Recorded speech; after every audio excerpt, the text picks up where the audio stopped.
All right, welcome back. Articles of Confederation. So this is our second required document, and we're looking at it in the context of kind of comparing it and contrasting it with the Constitution. All right, so one of the key things that we're going to notice is that under the Articles of Confederation, the states are sovereign.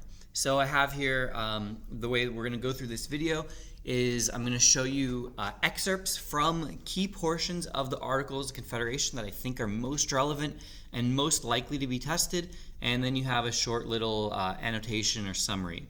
So you see here the line, each state, and by the way we're going in order in the articles, each state retains its sovereignty, freedom, and independence, and then we're going to talk about that expressly later, so I'm going to hold off on that statement. But again, you see the importance here. States are sovereign. They are the ones who ultimately are powerful.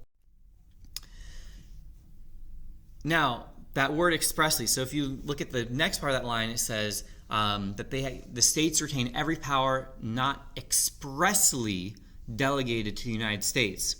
Expressly delegated. Now look at the 10th Amendment in the Constitution. So the Constitution comes, then we add the amendments, and the 10th Amendment says something very similar, but there is a huge, important distinction. 10th Amendment says, it's the entire text of it there in blue, the powers not delegated to the United States by the Constitution nor prohibited by it to the states are reserved to the states respectively. At first glance, it might sound like these two things mean the same thing. They absolutely do not. The difference here is it says in the 10th Amendment the powers not delegated to the United States. However, in the Articles of Confederation, if we go back up to that third line, it says which are not expressly delegated. The fact that that word expressly is missing from the 10th Amendment, that's what allows the government to have implied powers. That's something that would not have flown under the Articles of Confederation. So that is a major difference between the two right there on something that seems to be similar.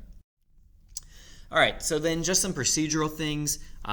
Each state has or had one vote in Congress.